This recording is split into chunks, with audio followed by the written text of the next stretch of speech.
Oi pessoal, nós estamos hoje por aqui para apresentar o segundo episódio do CEDIA Cash, com um tema extremamente importante que é sobre primeiros socorros em crianças atípicas.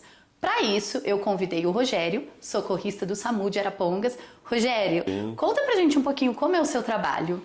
Isso, eu trabalho hoje no SAMU, né, daqui de Arapongas, e trabalho, né, tanto na parte de prestar o primeiro atendimento, né, ou seja, no socorro ali na ambulância, mas também hoje o meu foco é a parte educacional, né, então hoje eu faço o projeto SAMUzinho, né, que nós temos dentro do nosso SAMU aqui, que é justamente então trabalhar essa área de educação continuada da população, né? O foco maior hoje nosso está dentro das escolas municipais, capacitando tanto as crianças quanto os professores, né? E também, né, acabei, diante dessa necessidade, migrando também para o tema autismo, né? Onde eu acabei me capacitando para buscar mais informações de como lidar com o atendimento à criança com autismo, para realmente transmitir esse conhecimento para as outras pessoas, né? Tanto pais quanto os próprios profissionais de saúde, né? Que a gente vê hoje o aumento, né, dessa condição, então há necessidade da capacitação do pessoal.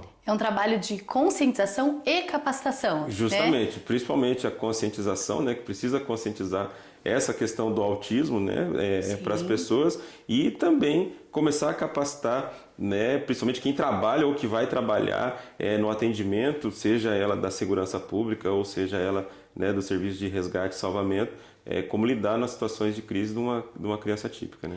Que acaba sendo relativamente novo, né, Rogério? Essas condições, situações, pensando em capacitação da equipe para o atendimento. Justamente, né? Acaba sendo muito novo, até porque dentro do nosso trabalho, né, quem trabalha com pessoas, né, e principalmente essa nossa área voltada do resgate, essas coisas, nós temos sempre assim, trabalhar com protocolos, né?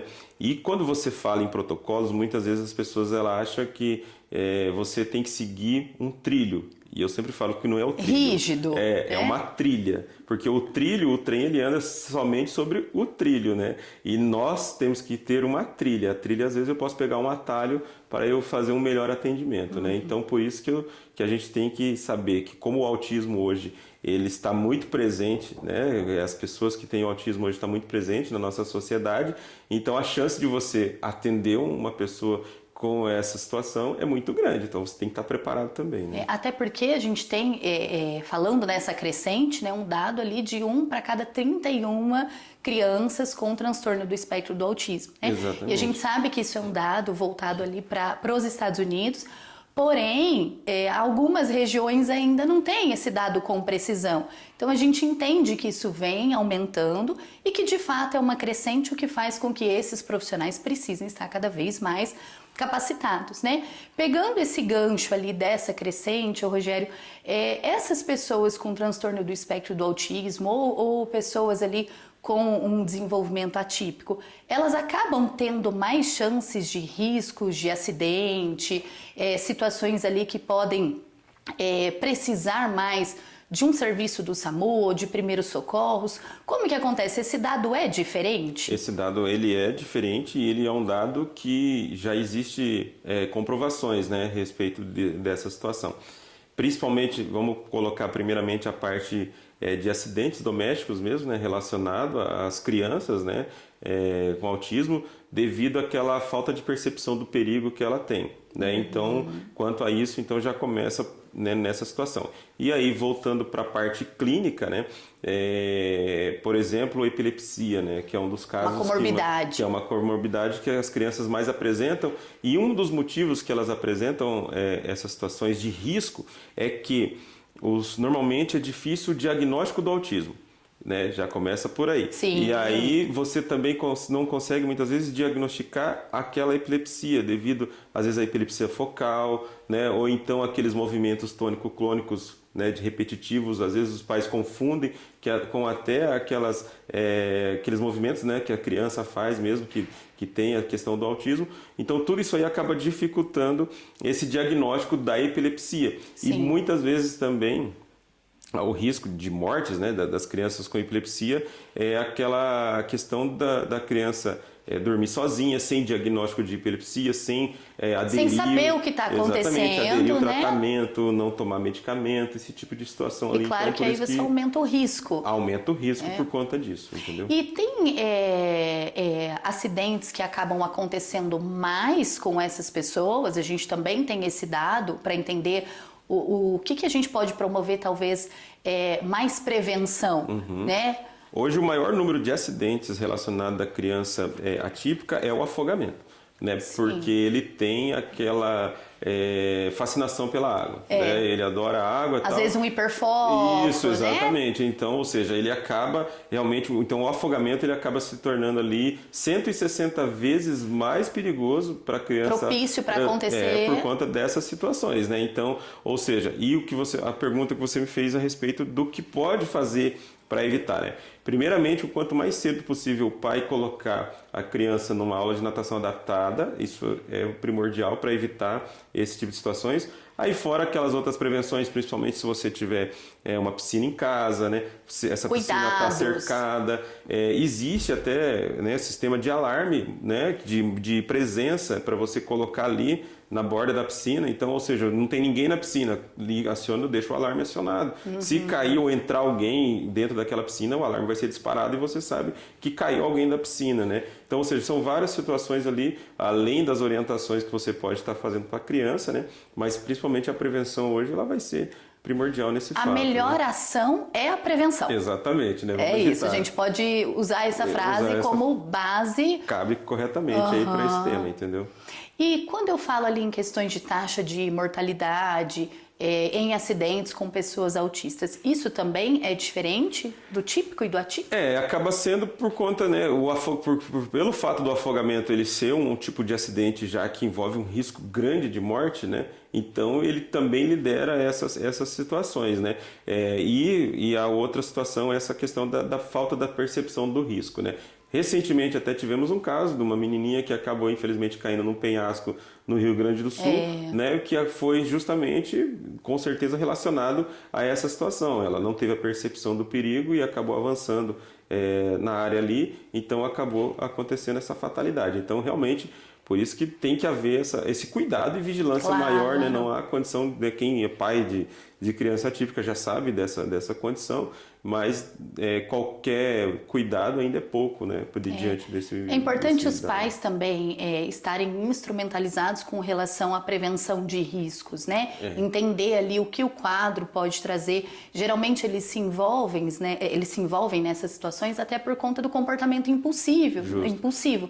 E essa falta de avaliação, de percepção. E sabe, Tati, só que assim, a gente também tem dados que a maior parte dos acidentes fatais com crianças atípicas são de crianças não diagnosticadas, muitas vezes. Olha que dado importante. Porque assim, acaba acontecendo que o pai os pais que são orientados, eles se previnem mais, né? Então ele vai tomar mais cuidado. Os pais que não têm o diagnóstico, não buscam principalmente o diagnóstico, aquela resistência, então ele acaba sofrendo mais com o cuidado com aquela criança e não sabe muitas vezes dessa questão, né, que a criança tem essa impulsividade, entendeu? Então é onde ele não tem a orientação e a criança está exposta. Então, por isso que é interessante sempre o pai estar buscando, né, essa questão de diagnosticar quando ele notar algo que precisa ser avaliado, né, por um terapeuta e um profissional capacitado para essa situação, para que ele saiba tomar as medidas necessárias quando precisar, entendeu? E muito mais que o diagnóstico em si, é a gente saber como agir com relação a ele, né? Então, o que é esperado por essas crianças? Isso. Por que eles se envolvem mais em situações clareza, de né? risco, Exato. né? Como que a gente pode treinar também essa criança dentro de um processo clínico, por exemplo, a não se envolver, a avaliar melhor as suas ações, né?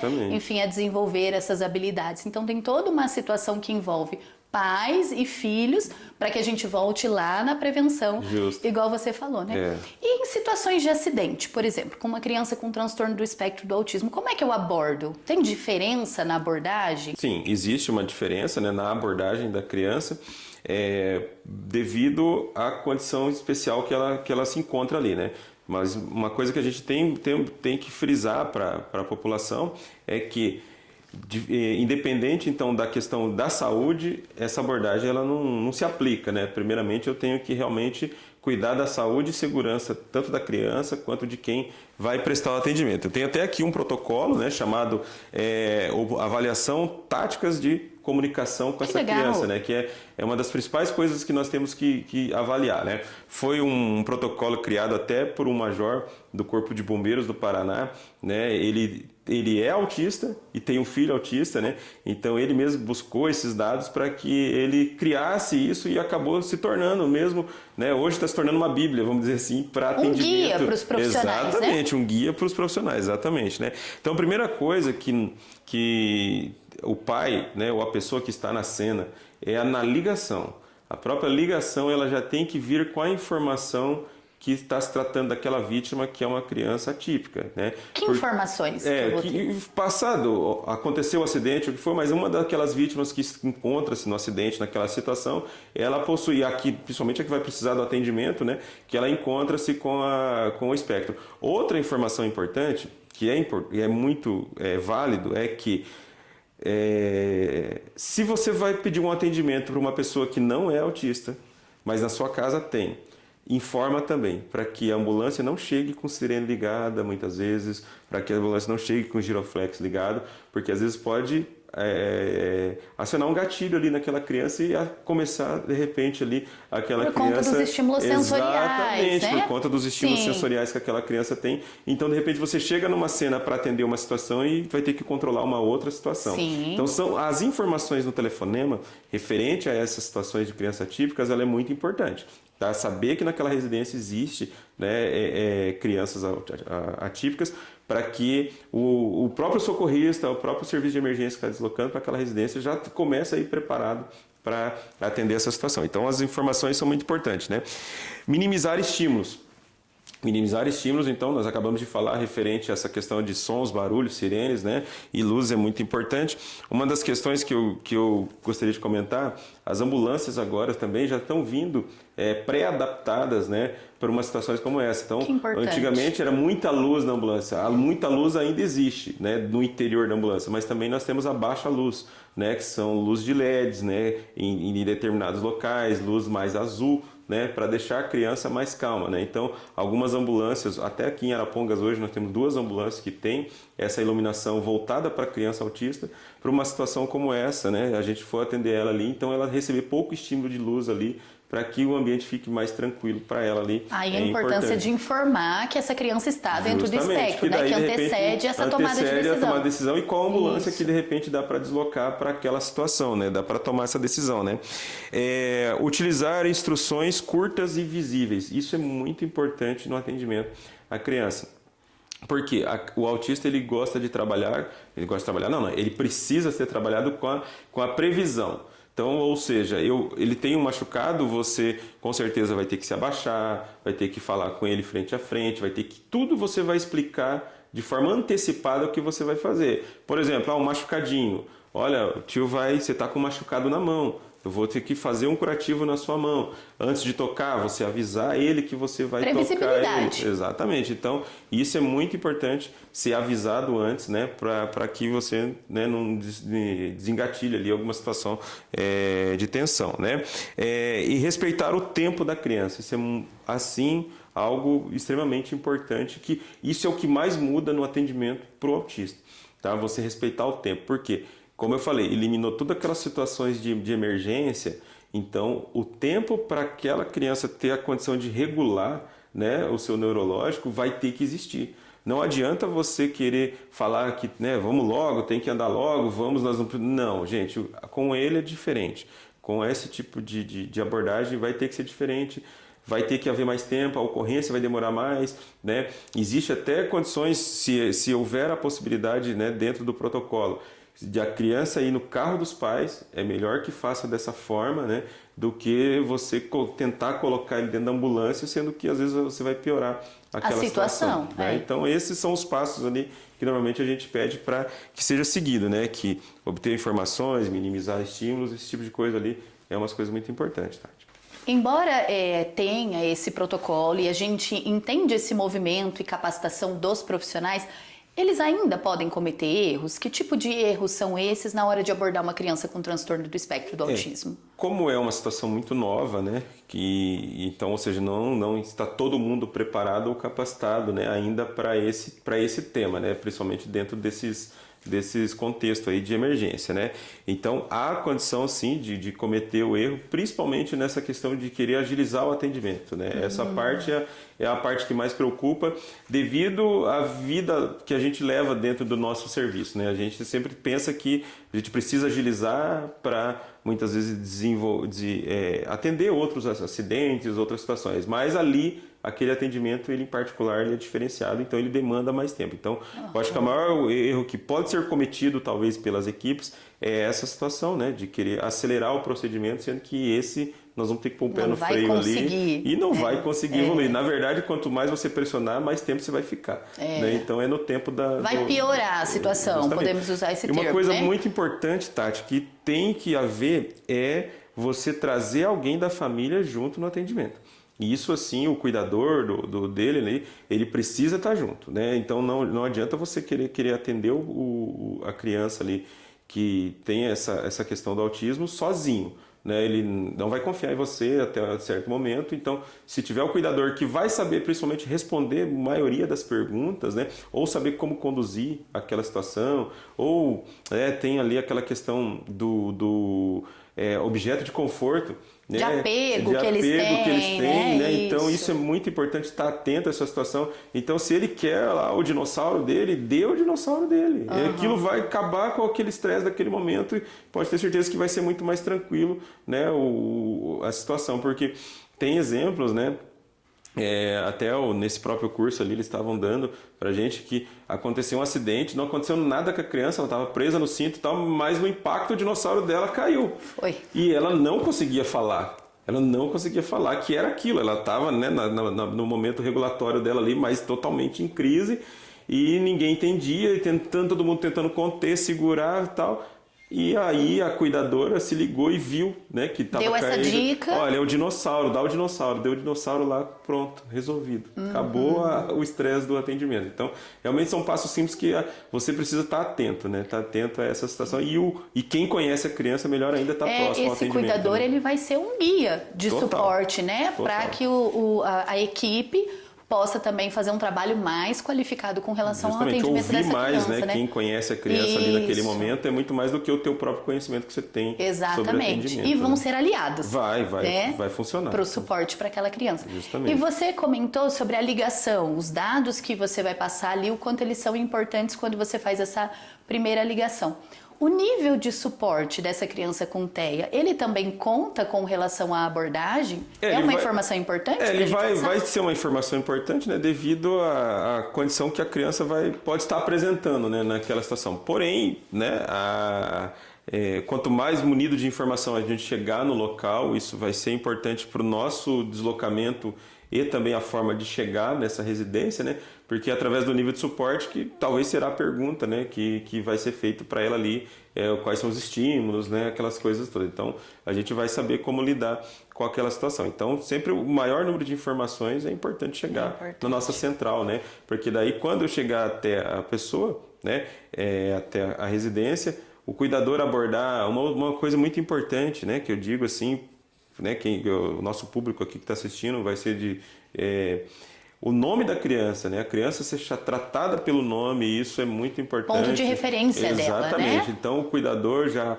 orientar, o nome dele é tal, ou ele gosta de ser chamado dessa forma, né? Então, isso é muito importante também para ver aquela relação mais fácil ali entre quem está socorrendo, né, e a criança, entendeu? Rogério, e você que está nessa área, vem estudando, capacitando também para isso, que tipo de conselho você poderia repassar aos profissionais, aos seus colegas de profissão com relação à abordagem, ao atendimento de pessoas atípicas no geral? O que você tem para passar para nós?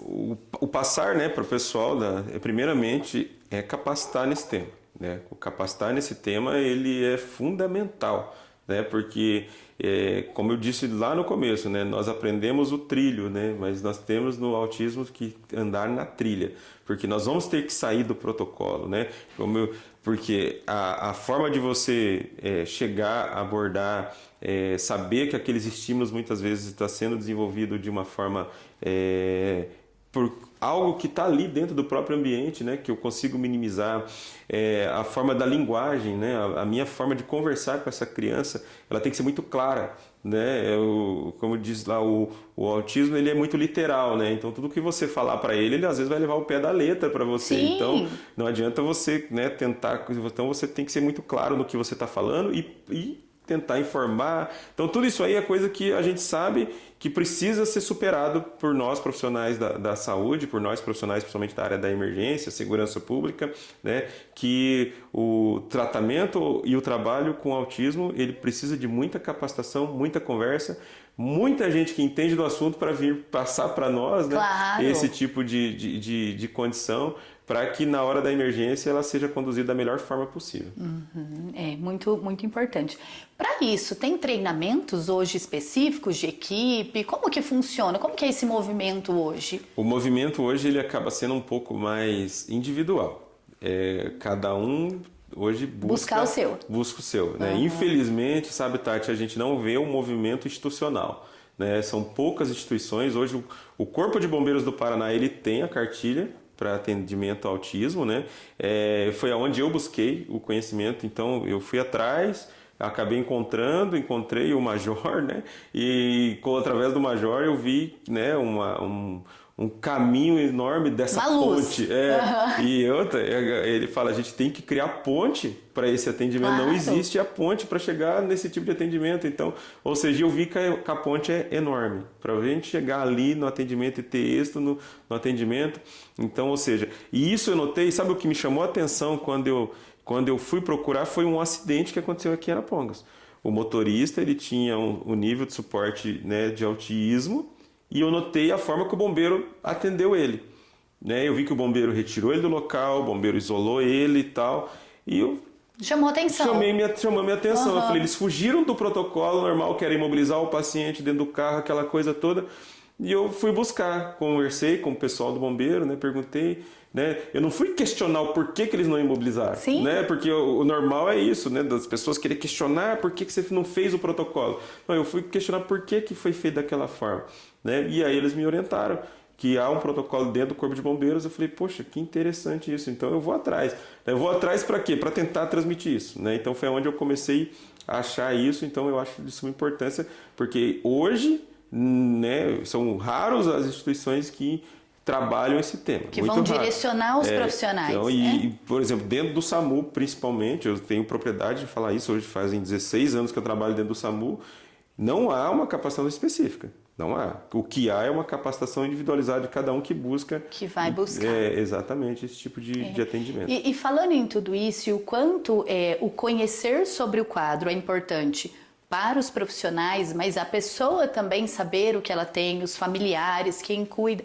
Aí a gente puxa um pouquinho o gancho para a identificação do cordão, né? Eu acho que isso também é um ponto primordial, né? Para quando a gente quando precisamos ali de de primeiros socorros, essa pessoa já ter essa identificação, porque o profissional ele já vai ali visualizar que tem uma condição especial de atendimento. Justamente, porque assim, muitas vezes o chamado pode não vir de alguém da família, né? Então Isso. Entrou o chamado e não vai informar aquela situação, mas a partir do momento que o socorrista chegar na cena e se deparar com essa situação de ver a criança já identificada com o cordão, então ele vai saber que a forma dele, primeira coisa, né, não tocar naquela criança logo de cara, né? Então, ou seja, porque o nosso trabalho é já conversar e já encostar na pessoa para iniciar o atendimento, né?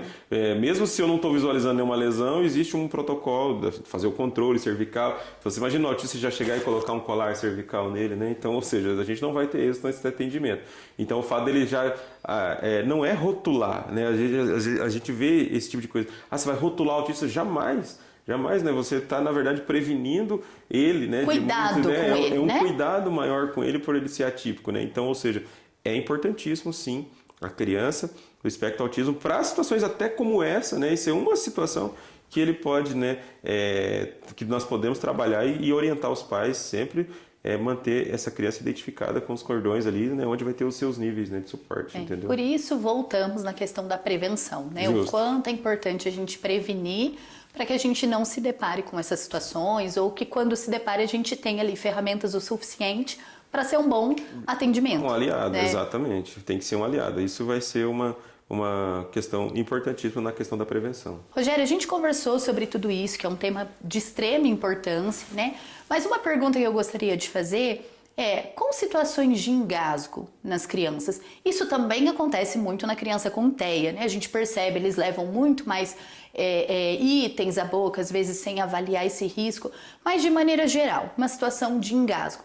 Como eu faço com essa minha criança, que a gente sabe que não é uma situação fácil, né, de vivenciar, mas ensina para nós, como que eu posso fazer? Qual que é o procedimento? Isso, existe sim uma manobra, né, específica para desengasgo em situação de emergência. Então, como a gente falou, né, a partir desse momento, então, a gente elimina qualquer tipo de abordagem, né, a gente tem que salvar a vida, né. Então, eu tenho aqui um manequim onde eu posso demonstrar para vocês, né, a manobra de desobstrução de via aérea através da compressão abdominal, né. Então, a primeira situação é acionar um serviço de emergência, informar daquela situação que está acontecendo para que a ambulância possa chegar o mais rápido, né. Segundo, você vai se posicionar atrás da pessoa, né, atrás da criança. O ideal é que sempre o teu tórax esteja junto das costas da pessoa para que eu tenha firmeza. Então, se de repente não é um adulto, é uma criança menor, então ou você vai agachar ou vai sentar essa criança numa cadeira para que fique na altura e eu tenho esse apoio, tá? Segundo passo é você colocar a tua perna no meio das pernas da criança ou da pessoa para que se ela desmaiar você consiga apoiá-la, tá? Uma dica legal que eu dou é assim, primeira coisa, localize o umbigo da pessoa, porque na região umbilical você pode ter uma mensuração do tamanho ali do espaço onde você vai apertar. Então você vai pôr a sua mão fechada, a outra mão fechada acima do umbigo, né? Fecha um pouquinho o dedinho, ó, e você vai girar a mão para cima, aqui, ó, como se estivesse encostando o polegar na barriga da pessoa, né? Ó, colocou, gira a mão, porque você vai estar no ponto certinho onde tem que comprimir para fazer a compressão para estimular o desengasgo, né? E aí coloca a mão sobre a outra e você vai apertar 5 vezes o abdômen daquela pessoa para dentro e para cima, tá? Então vamos lá. 1, 2, 3, 4 e 5. Apertou 5 vezes o abdômen, né? A tendência é que já crie uma pressão e jogue o objeto para fora.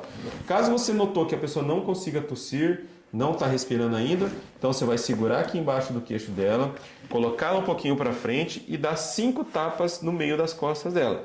Dessa forma também tentando movimentar o objeto para que ele seja posto para fora ali. Caso isso não aconteça, é só ir repetindo 5 vezes a compressão e 5 tapas aqui nas costas, que dá para ser feito, tá? Ótimo. E falando num bebezinho, aí eu tenho uma situação um pouco mais delicada, talvez, por se tratar de uma criancinha pequenininha ainda. Exatamente, né? Então o bebezinho, né? Então ele pode se engasgar normalmente com leite também ou com corpo estranho, né? O mais comum normalmente é leite. Então o que a gente pode fazer? Crianças de um dia até 30 dias, eu não bato nas costas, eu vou fazer um estímulozinho, né? Deixo ele sentadinho aqui e faço um estímulozinho nas costas dele. Passo a mão aqui atrás, sobe e desce, isso vai estimular, caso for com leite, tá? Okay. Ou líquido, né, no caso. Se for algum corpo estranho, então serve para todas daí de qualquer idade. O que eu vou fazer? Seguro aqui no queixinho da criança, encaixo ela aqui, ó, sentadinha no meu braço e vou virar ela de ponta cabeça mesmo. Cuidado ao virar para você não puxar o pescocinho dela para dentro, que é o que mais acontece os erros na hora de desengasgar, por isso que as pessoas não conseguem desengasgar, porque na hora que ela vira, ela puxa o pescoço da criança, então eu tenho que liberar a via aérea dela, né? Então deixa a cabecinha dela para cima, correto? E aí sim eu vou dar 5 tapas.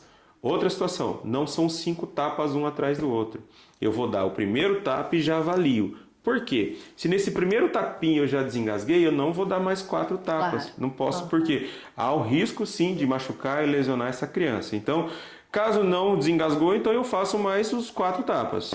2, 3, 4 e 5. Então, ou seja, cada tapa eu faço uma avaliação.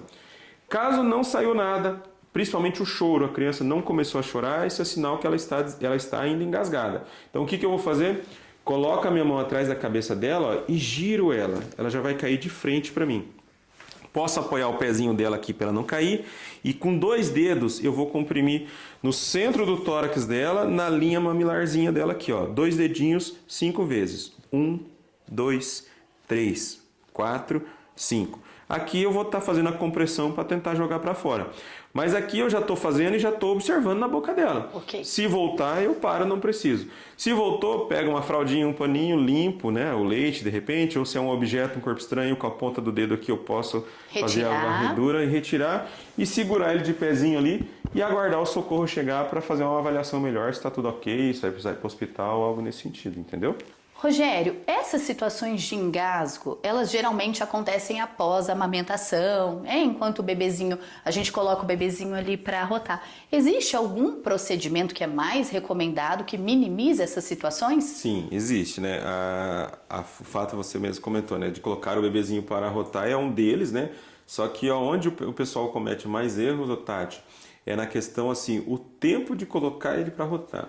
Né? A gente sabe que é muito difícil, às vezes 3 horas da manhã, tá ali dando mamar, né? O nenê acabou de mamar, logo com 2 minutos ele arrotou, e aí você vai já colocar ele no berço e deitar. Esse tá o perigo. Não é porque ele já arrotou que tá tudo bem. Não, a barriguinha dele ainda tá cheia. A barriguinha dele tá cheia de leite aqui, tá até, né, até a boca ali, né? Então, ou seja, a chance da hora que você deitar, ali voltar aquele leite porque está ali em cima. Então, por que eu tenho que deixar ele de pé? Normalmente, nessa altura aqui, ó. É nessa altura, com as perninhas esticadas, né? Eu deixo ele aqui, porque eu tenho que ficar no mínimo 15 minutos. Esse é o tempo ideal que eu devo ficar com o nenezinho, né? Aguardando ali esse momento do leite descer tudo mesmo, né? E passar esse momento crítico ali. Aí sim, após esses 15, 20 minutos, ele vai arrotar 2, 3 vezes ali tranquilamente. Aí você pode dormir tranquila e o nenê também ter o soninho dele tranquilo. Então, legal. A forma mais preventiva é aguardar no mínimo os 15 minutos. Há uma pergunta também que o pessoal fala, mas se ele não arrotar? Pode acontecer, tá tudo bem. Se ele não arrotar dentro desses 15, 20 minutos, está tudo bem também, o risco já passou, que era o risco maior desse leite voltar e ele acabar engasgando. Ele já vai deitar com segurança. Exatamente, com total segurança, exatamente. Que legal. E para a gente finalizar o nosso episódio, você trabalha com a instrução para crianças, né? Igual você citou no começo. Então é válido eu passar essas instruções, eu instrumentalizar as minhas crianças também para situações de primeiros socorros? Com certeza, né? A criança, a gente trabalha em algumas frentes com elas, né, nas escolas, no projeto SAMUzinho. Trabalhamos desde a primeira orientação de como ligar no SAMU. Olha Isso que legal. É muito importante porque você trabalha a questão do trote, você trabalha a importância, né, de como você passar aquela informação correta, porque hoje, né, nem o adulto muitas vezes é treinado a como passar a melhor informação, né? Então a gente começa lá na base mesmo para ensinar as crianças como lidar, a importância do endereço, e aí a gente vem para o acidente doméstico, que é a principal causa de morte de criança hoje no mundo, né? Então, ou seja, a principal causa de morte de criança é acidente doméstico, ou seja, não há nenhuma morte mais trágica do que a morte que pode ser evitada, né? Eu sempre falo isso. Então, ou seja, a gente pode evitar e diminuir esses números trabalhando com eles mesmo essa situação.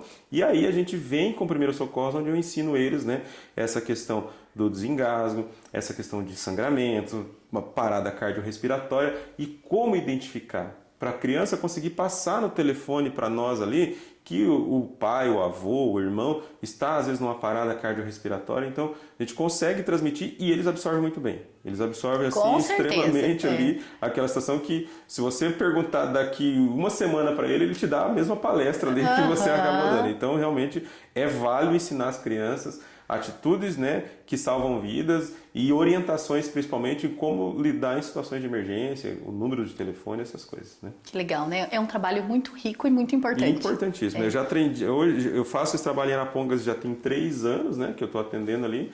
Então já foi aí, eu acredito, mais de 5.000 crianças capacitadas ali, que legal. Né, na rede municipal de ensino. É bem bacana esse projeto SAMUzinho. E com certeza a gente vê resultados no dia a dia, né? É algo que nós não queremos utilizar, né? Mas se precisar, é bom que a gente saiba. Esse é o meu lema. O meu lema é esse. Primeiro socorro, é melhor você saber e não usar do que um dia você precisar e não saber o que fazer. E não saber. Então, exatamente, exatamente. Rogério, eu gostaria de agradecer muito a sua participação. Com certeza foi um episódio extremamente rico.